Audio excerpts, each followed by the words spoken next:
Well, welcome everybody to the Montana Business Vlog. My name is Brad Oldhouse. You've never seen me on the show before, but you've seen him. This is Joel Silverman, who is our normal host, and I'm actually the guy behind the camera. So today, we're gonna flip things around. I told Joel that, man, we're talking to incredible business owners, entrepreneurs all over the state of Montana. Meanwhile, he has one heck of a story to tell himself. So I finally got him to agree to it, and we're actually gonna be able to interview our host, Joel Silverman, today. Joel, thanks for doing this, buddy. I appreciate it. Thanks, Brad. This is gonna be a lot of fun. Yeah, I think so too. So why don't you do a quick little intro for those who don't know who you are? You bet. Well, I'm Joel Silverman, of course. Let's see, so I've got a law office in Helena and Bozeman. We have 5 attorneys on our team, and we specialize in estate planning, transactional work, business law, helping people buy, sell businesses. We help people set up succession planning in their companies. We also help a lot of restaurants, bars, casinos, hotels. We're one of the largest law firms handling those matters in the state of Montana. And, you know, our whole world is based around helping families get where they want to go, and helping businesses and business owners get where they want their businesses to go for their families. So we're always looking at something that's longer than just a week, a month. We're looking a year, 3 years, 5 years, 10 years down the road for our clients, really just to help them kind of solve the worries that they might have in their heads. Sometimes our issues are very short term, but usually we're trying to make things happen long term for them. Sure. Let's kind of start unpacking that, because that's a really great position that you're in right now, but it's not always been that way, right? Like, you started, give us a little bit of background as to how you got here, like professionally. Yeah, so I used to be a professional fishing guide. I fly fished all over the world. I was lucky enough to be on ESPN, was on several different videos, and have been mentioned in several books. And I got to fly fish the world. It was fantastic. The problem was I couldn't find a way to make a living at it. So I decided to change things up and go into the field of law. Whether that was a smart move or not, still yet to be seen, but I'm enjoying my ride at this point. Good. And so from there, I went to law school out in Portland, and then got a master's in tax law in Seattle at University of Washington, and really realized that I didn't want to be in a big city. I couldn't stand being in Portland or Seattle. It was too big, too many people. I didn't want to spend an hour and a half each way every day commuting to work. That seemed like such a waste of life for me. So I decided I was coming back to Montana. Started out in Butte, working for a great small firm down there, Corrett, Pullman and Keeby. And then after 3 years, my wife was struggling to find a job in her field in Butte, so she was commuting to Helena. At that point, a job had come open at Department of Revenue, so I took the job, made the move here back in 2006, and haven't looked back since, other than to then 6 years after being at Department of Revenue, make a big switch. And I went and I interviewed with multiple firms, and the problem I kept running into was that the firms were run not as a business, but they were run as a bunch of independent attorneys under one roof. They weren't really truly run as a firm. So I thought, I know how to run businesses. I've done them in the past. I've brought businesses out of bankruptcy. Why can't I do this in the legal world? And do it in a way that I can find a way to bring more value to my clients, right? Help them build their businesses the right way. So that's what we've tried to do from day one. We opened our Helena office in 2012 in June, and it's just been a whirlwind ever since. I like to tell people that it wasn't really a law office, it was an exit sign, because we were literally at the very back of a long hallway underneath the exit sign, and people would think we were the exit to the building to get out of the building. Oh. But those are the humble beginnings that really drive you to go do something different, right? Mm-hmm. It was great. I thank Mark Staples to no end. Mark Staples is an attorney and a lobbyist with a lot of experience, a great guy, a great mentor, and really helped me out getting started, because most of us realize you can't get somewhere unless you find help. You got to find some mentoring. You got to find a way to connect with somebody else who's been there, done that.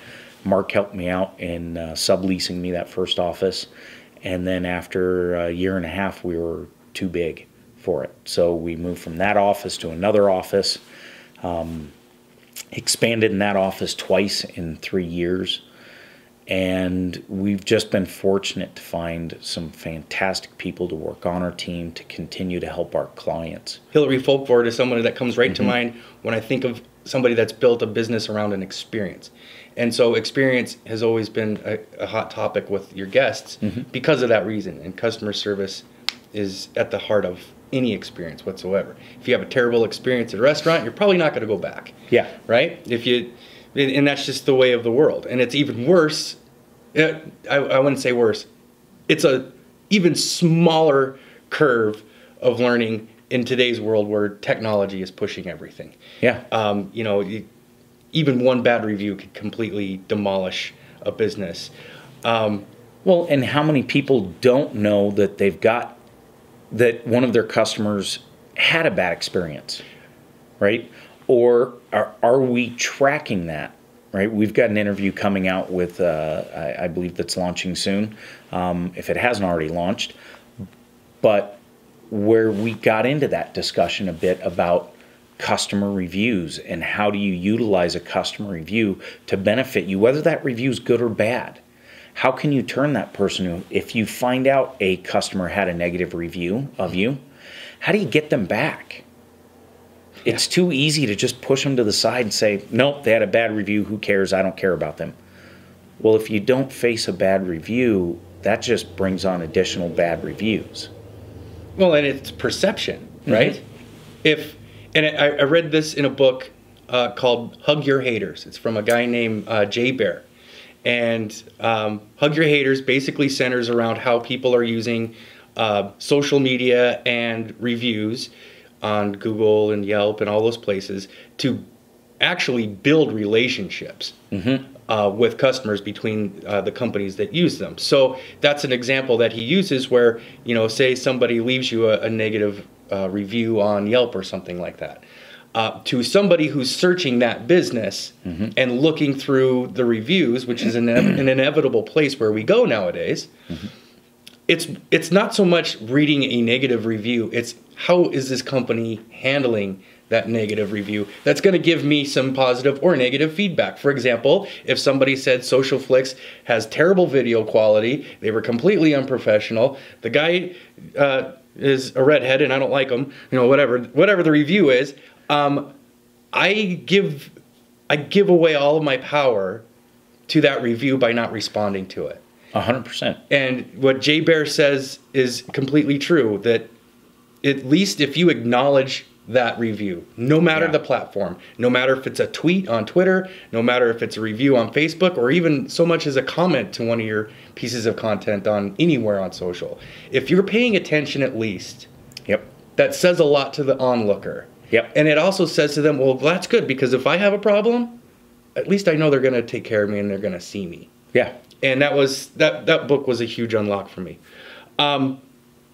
You talk a lot with your guests about finding some struggles they've had in their business and maybe some things that they did to overcome those challenges. So that's a question I get to now direct to you.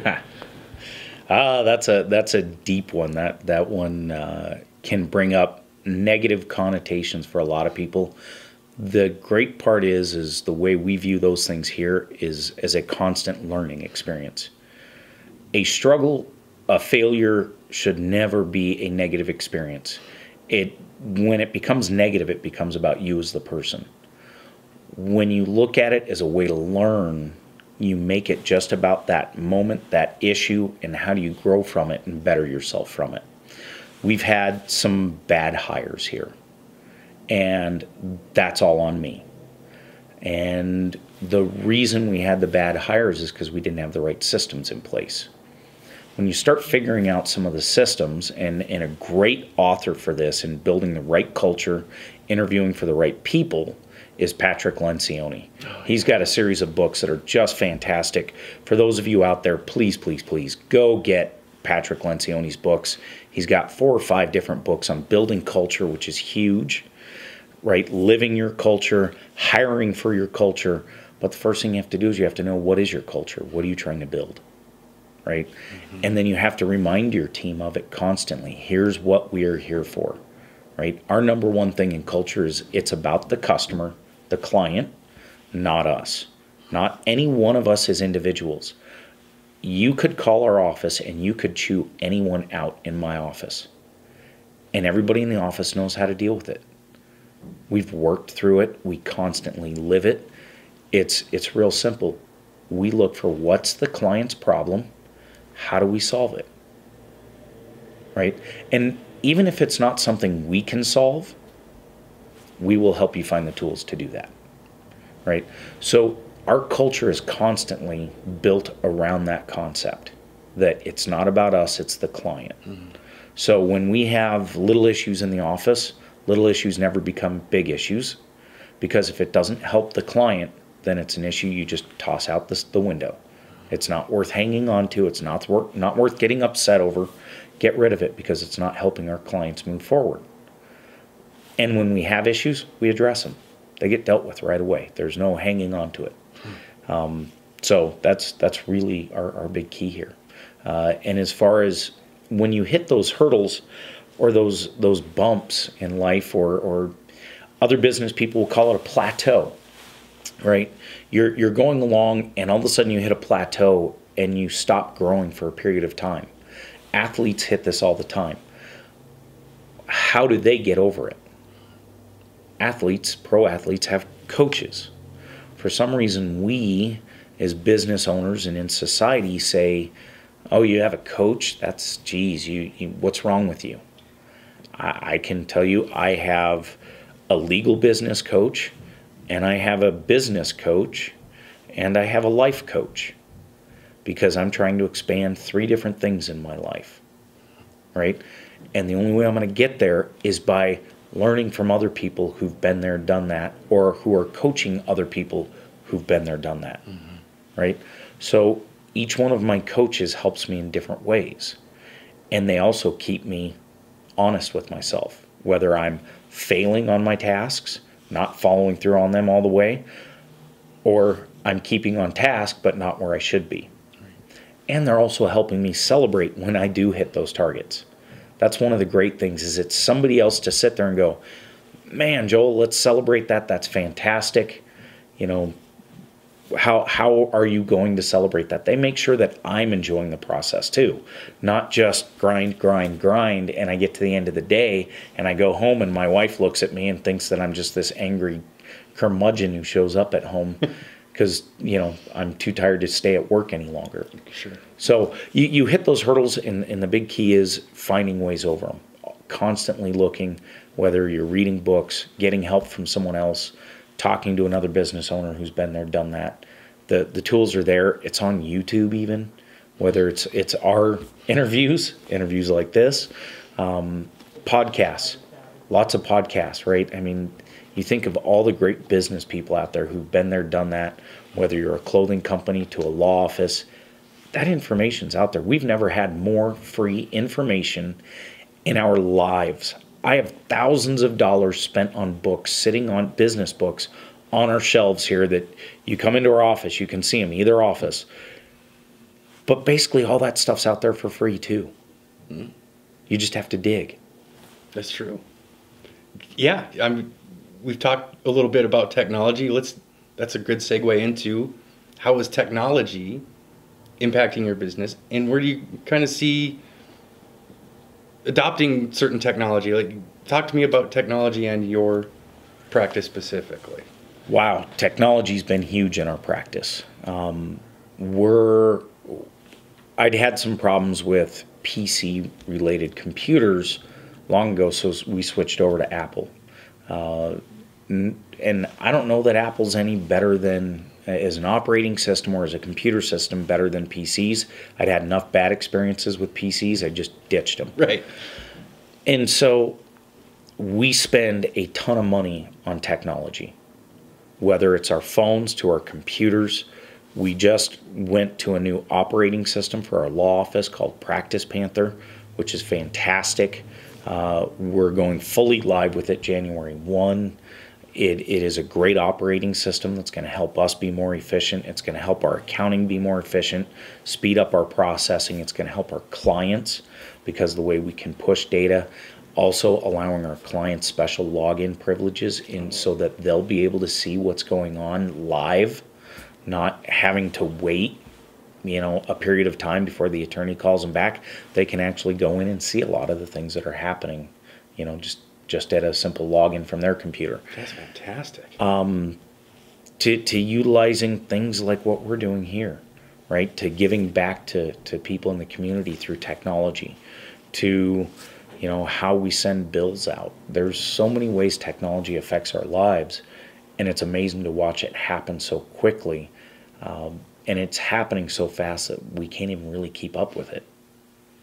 Yeah, I think I've heard all of our guests say something about that along those lines, right? Especially when, people that I talk to when I'm out selling my business, social media just changes so much all the time, and content creation and everything else, it just changes too much and so fast. But if you're intentional about at least learning it and keeping up with some of the changes, then it puts you ahead of your competitors, for example, who won't look at it at all. And I think I really like what you guys have been able to do in terms of adopting some of these new platforms. And obviously the Montana Business Blog has been incredibly valuable for me, because you said proximity is power.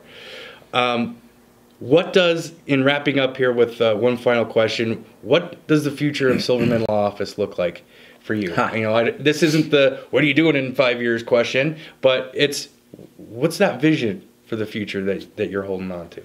Yeah, we still see the need for the type of services and the way in which we provide those services across from the Rocky Mountain front east.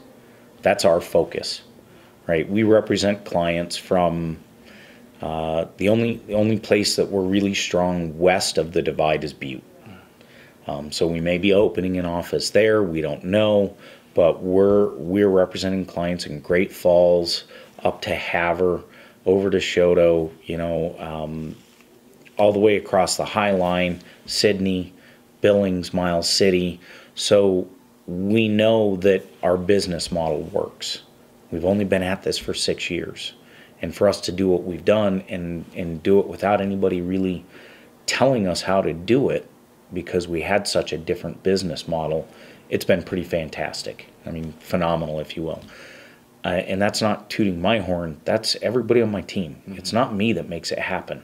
It's everybody on my team, and it's our clients.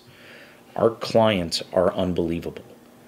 We have just amazing people. The thank you cards we get, the Christmas cards, the cards we get from someone whose spouse has passed away that just thanks us for being there for them and helping them through a trying time. I wish more law students and law schools administration were watching this, because one thing I'd love for them to learn is that you need to know more about sales and business. We all need to know more. But sales is key. We want to act like sale is a 4-letter word, that it's some negative. We're being sold to constantly throughout our lives. Sometimes they're good sales, sometimes they're bad sales. Most of the time we don't even realize that it's a sales pitch. But the reality is if you don't learn how to sell, you don't learn how to connect to people, because that's what good sales is. Mm-hmm. Good sales is about connecting to people so they believe in you, they believe you can solve something that they have a problem with. When you can do that, you change the game. Unfortunately, for us as lawyers, we're taught not to sell because it's a bad thing. But we have so many people out there who we can help that need our help, that never get the help because we never figure out how to reach them, which just reaching them is sales. Just connecting with them is sales. It's not about buy my product. It's about a connection. And if we could get our law students to understand that, our lawyers, get our other businesses owners to understand that, think of how much better we'd be as business people if we changed sale to connect. And that's part of this, is us finding a way to connect with other business people. Not in a negative way, not in a salesy way. This is a way to help people to give back, and by giving back, we're connecting, right? We're now implementing a new project in our office where every year each office is going to be required 2 days mandatory public service. So last year we did 1 day, and I thought, well, that was fun. That was great team building. There was some fun stuff. We gave back to the community. We spent all day helping fixing up people's homes. Some people that either physically couldn't do it or financially couldn't do it. And so we did that. And so this next year I said, you know what, let's do 2. Because 1 isn't enough. Let's do 2. Let's go do that. That's fun. That's giving back and helping our community and letting them know that, yeah, we're here to give back. That is so awesome. Yeah. Joel, the floor is yours. If there's anything you'd like to let the viewers and listeners in on, the floor is yours, my man. Well, Brad, I want to thank you. I want to thank Social Flicks. This has been great. I love the journey we're on. I'm looking forward to the new interviews. I know we're going to have great people like Al Swanson. Geez, so many other great people. Trying to get some other people, Dick Anderson, hopefully. I'm throwing that out there for Dick. And then just if you've got any feedback for us, any people you want us to interview, let us know. That's what we're here for, is we want to know who you want to hear from, right? Otherwise, we're just going to keep going and picking people that we can get to sit down and spend, half an hour to an hour with us. Want to thank everybody that's done an interview with us to date. I know we've got, today we've also got the Bierkes coming on. That they're going to be a really fun one to have a husband and wife on for an interview, because they're 2 separate businesses. They very much work very closely together. But again, if you know people, business people, people who are doing stuff creatively in social media, let us know. We'd love to get them on the Montana Business Vlog and be able to give back in a new and exciting and different way. Awesome. Joel, thanks for your time today, man. Really appreciate it. Thanks for watching the flipped version of the Montana Business Vlog with your host / guest, Joel Silverman. I'm Brad Oldhouse. Thanks for watching and listening.